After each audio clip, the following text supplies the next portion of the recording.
Hello everyone, my name is Gajendra Deshpande and I'll be presenting a talk on deceptive security using Python. These are the contents which we are going to discuss today. That is introduction to deception, then web trap tool, then Demon Hunter tool, then our experiment, then finally the conclusion and references. So let's understand the concept of deception by an analogy. So imagine you are passing through an unknown street at midnight and you find that there are some antisocial elements are following you. So to save yourself from them, you start running and look for a safe place to hide. So on the way, you will find some good people and request them to help you. So they hide you in their place and protect you. So when these antisocial elements visit a good person's place and inquire about you, the good person misguides them and redirects them to some other place in order to protect you. This is exactly how deception works. In this analogy, you are the resources to be protected, and antisocial elements are the hackers who want to gain access to the resources. And good person is a deception technique that protects the resources from hackers by making them fall in the trap. So this is the basic idea behind deception. So what is deception? Deception is a technique where hackers' methods will be used as a security mechanism. Say, for example, phishing the fishers. So what do you mean by phishing the fishers is, let's assume that there is a legitimate website, say a banking website. So what fishers or hackers do is they recreate the user interface of a legitimate website. So it looks exactly the same, but in the backend, the database is different. So what normal users or common people, they it's a real website and they enter all their details, they share their data. So when they click on submit button, instead of data going to the legitimate server, it will go to the hackers database. So hackers will use this data to carry out the further attacks. So deception is a military tactic used by both attackers as well as defenders. So here we are using deception to protect our resources. Now, how it works, let's understand it by a diagram. Now there are two users, one is the benign user and second one is the malicious user. So both benign users and malicious users are presented with the common interface. So benign user will enter a legitimate input, whereas malicious user will enter a malicious input. Now based on the input, if the user input is legitimate, the access system will be provided to the benign user. Input is detected as malicious, then the deceptive system will be given access to the hacker. Now when we there are two types. One is the active deception and second one is the passive deception. So in active deception, inaccurate information will be intentionally provided to the intruders or hackers to fall for the trap. In passive deception, complete information, that is only half of the information is provided. So in this case, intruders will try to gain other half of the information and they fall into the trap. Deception can also be classified as a client-side deception and server-side deception. Client-side deception is used by hackers to cheat normal people or common users. Server-side deception is used by security providers to deceive hackers. So better deception technique is using both active deception as well as passive deception. That is provide inaccurate and incomplete information to the. Now let's understand the history behind deception.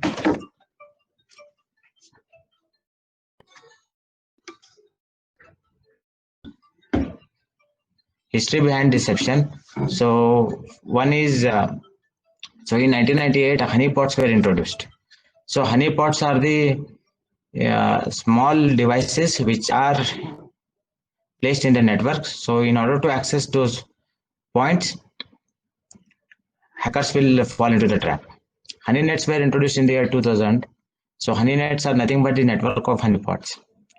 Then honey tokens were introduced in the year 2003. So honey tokens are nothing but the small piece of information which are embedded in the real data. When tries to steal the real data, they stole they steal the data which has the honey token.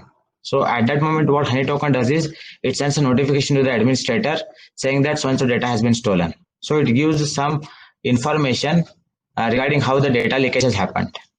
Then honeypot 2.0 were introduced in the year 2012, and the deception technology which we are talking about today is introduced in the year 2016. The advantages of deception are increased accuracy, then minimal investment, and these technologies are even future ready. So these are applicable to old technology as well as the new technology. Now, this is the first tool which we are going to talk today, that is WebTrap. So WebTrap is designed to create deceptive web pages to deceive and redirect attackers away from the real websites. So our idea is also the same, but we use advanced techniques such as machine learning or neural network to deceive hackers. Now, the deceptive web pages are generated by cloning the real websites. So, specifically, they are login pages. So, not entire thing is uh, cloned. Only most of the times, login pages or wherever the user interaction is there are cloned. The project is composed of two tools. One is the web cloner, and second one is the deceptive web server. So, web cloner is responsible for cloning the real website and creating the deceptive web page. And deceptive web server is responsible for serving the cloned web pages and reporting to a syslog server upon request. So you can install using these commands. So these are the packages which are required, and the complete installation instructions how to use is available on this specified GitHub URL. So as we have said, there are two files. So first one is the webcloner.py file. It takes two parameters. One is the output directory and second one is the URL. So in output directory, we are going to store the copy of the login page. So example is given at the bottom of the slide here. So you can see here the first command is Python, then next is the webcloner.py Python script file. Then Wikipedia login page is the folder where we are going to store the copy of Wikipedia's login page. Next is the trapserver.python file. So what this does is it takes two parameters again. So one is the folder from which it's going to serve the deceptive login page, and when somebody tries to access this deceptive login page, it's going to make an entry into the syslog server. It's going to notify the administrator.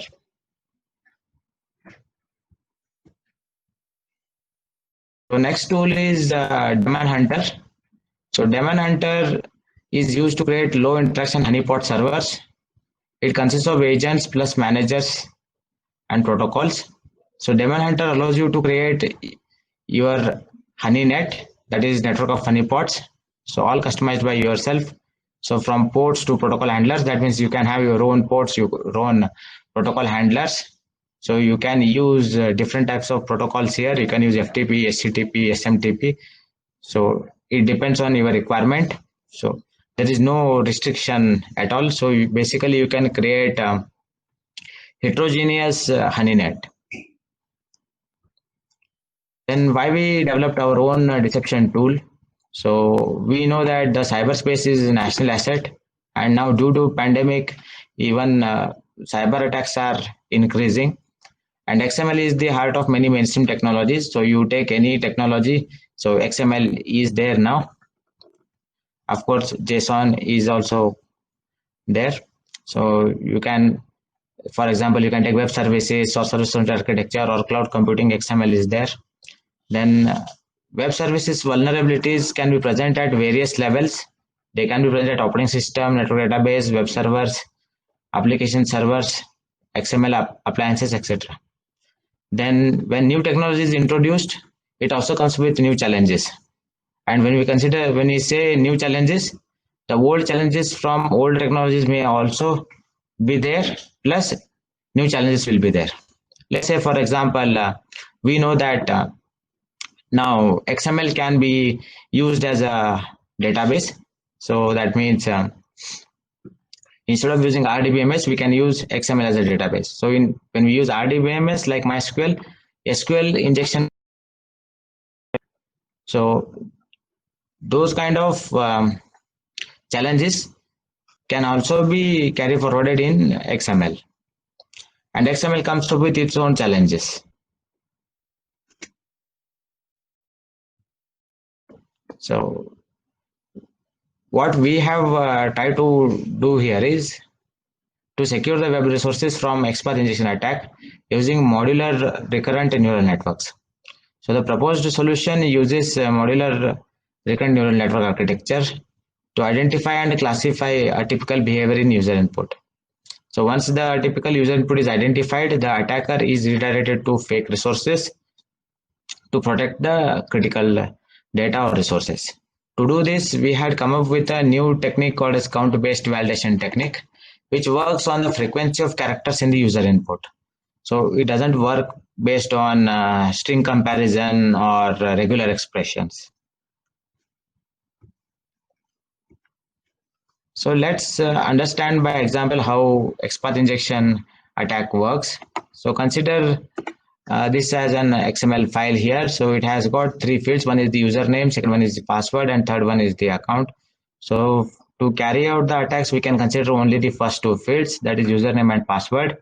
Now the line which is highlighted in blue color, it shows the legitimate input. So you can see here username and password are mentioned, which are same as the XML file. But observe the next line, which is highlighted in red color.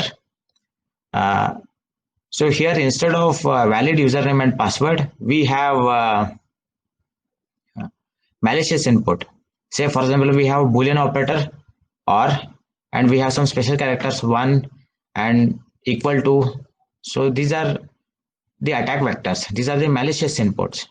So these needs to be avoided.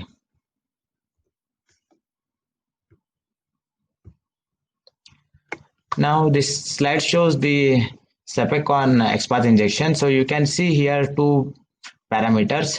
The typical likelihood of exploit is high, whereas the attacker skills are low. That means even the beginner can craft the attack vector and try to gain illegal access to the resources. So that's why it is very important to solve. We had done a research survey. So we had studied several papers. So the finding of those papers is that neural network approach to identify and classify a typical behavior in input was not yet applied. So the study showed different approaches to handle XPath injection attacks. It also showed methods applied and their disadvantages. So we can conclude from the study that neural networks are not applied to detect XPath injection attacks, and existing results are not promising. Say, for example, in one of the papers, the response time was around 15 minutes, so which is not at all acceptable. Which is not at all acceptable. So the study showed how modularity in case of neural networks helps to achieve improved performance. So modular neural networks have not been applied to cybersecurity, particularly to the detection of SQL or XPath injection attacks.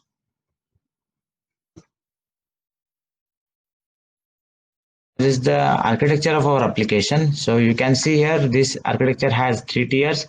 One is the presentation tier, second is the business tier, and third one is the data tier. In presentation tier, we are going to have the user interface where user is going to enter the input. He may be a legitimate user or a malicious user. Then we have a business tier where the web server will process the user input, and based on the user input, it's going to serve either real data or fake data. Now, in third tier, you can see we have three types of data. One is the real data, second one is the fake data, and third one is the custom error messages. Now, we'll see why custom error messages are required. So, on the leftmost side of the slide, we have some valid inputs. Then we have examples of malicious inputs, and thirdly, we have examples of some invalid inputs. Now, when I say invalid inputs, what attackers do is they use these invalid inputs. For example, very large input string or string with a special characters or strings formed from a different character set. They use these uh, as an input. When they use these types of characters, invalid input, it's going to generate some error messages. These error messages are system generated error messages. When the error messages are generated by a system, it's going to reveal some information. Say, for example, operating system details, server's version, browser details, and so on. So this information can be used to carry out the further attacks. So to avoid this, we can go for custom error messages. In custom error messages, we can hide the system information and we can just display the plain text error message. So this is the algorithm which we had designed. Our application is based on this algorithm. So first step is to read the input from the user, then determine the length of the user input, then count the frequency of every character in the user input. Now note here in table 4, which is mentioned in the bottom right corner, there are three fields. The character is mentioned and the threshold is mentioned and the error code is mentioned. So the threshold specifies that a particular character can appear only those many times. Say for example, single quotes. Only single quote can appear in the user at most one. Similarly, double quote it cannot appear. Dot yes, two times it can appear because email ID can be the username. Similarly, alphabets and digits, yeah, we have not fixed any limit there, but you can also fix the limit. And all other characters, 0. That means they are not allowed. So based on the frequency of the character, error code has been assigned. Now, in the fourth step, if the frequency of the character is below the threshold value set for the particular character in table 4, then set the error code to 40. So that's what is done in table 4. Else, if the frequency of the characters, that is the special characters, is above the threshold value set for the particular character, then set the error code to 4000. So 4000 error code malicious, 400 is invalid, 40 is valid. So these are mentioned in table 2. Then next, we need to build two neural networks. So we are not building a single neural network with all these combinations. Instead, we have divided the data into two neural networks. So in the first neural network, we are training the neural network on a number of login attempts, and in the second case, we are training it on error codes. So to build a recurrent neural network, the configuration considered is the 50 neurons with hidden layer as LSTM, that is long short-term memory network, and the output layer as the softmax. And we have used resilient backpropagation neural network to train the training network on the training data set. Then similarly, second neural network was also trained. Then if the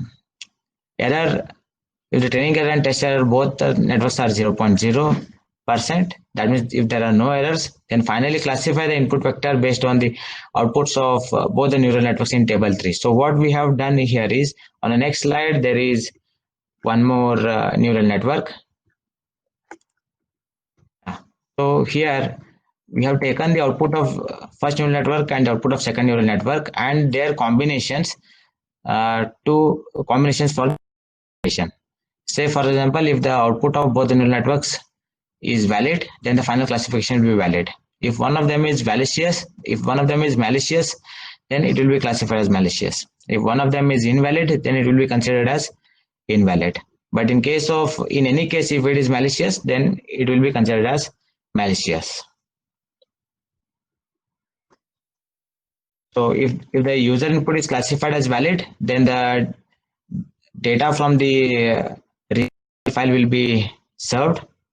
Else, data from the malicious XML file will be served. Else, the input will be classified as invalid and it will return the custom error message. So these are the softwares which we have used. So we have used PyBrain software to implement the neural network. Then to develop a web page and web services, we have used BottlePy web framework. Then For scripting language, again, Python is used. NumPy and Matplotlib have been used for drawing the plots. So PyBrain is a modular machine learning library for Python. So it is short for Python-based reinforcement learning, artificial intelligence, and neural network library. So to get the more information, you can visit the pybrain.org website. So it has a very nice documentation also. So you can install and try to execute few more algorithms which are mentioned in PyBrain library. Then Bottle is the Python web framework. It's a fast, simple, and lightweight microwave framework for Python. It is distributed as a single file. That means no dependencies are required since it is built on Python standard library. So it's just one file, just include it in your project folder and start using it. So it has built-in features like routing, templates, utilities, and server. So again, more information can be found on bottle.org. So results, you can see here the results are better with respect to modular neural network compared to the single neural network. So results are more consistent with respect to modular neural network, whereas results are not consistent with respect to single neural network. So you can see here when we use modular neural network, we are consistently getting correct results over 90%. And similarly, with respect to false positives, the results are more stable with respect to modular neural network, and they are unstable with respect to single neural network. So same is the case with true negatives and false negatives. And with respect to the response time, you can see here when we used modular neural network, it is taking the less response time. So that when we use a single neural network, it is taking more time to respond. So that is because when we use a single neural network, the training data is more. When we go for modular network, the training data is less. So the ratio is 1:1.5.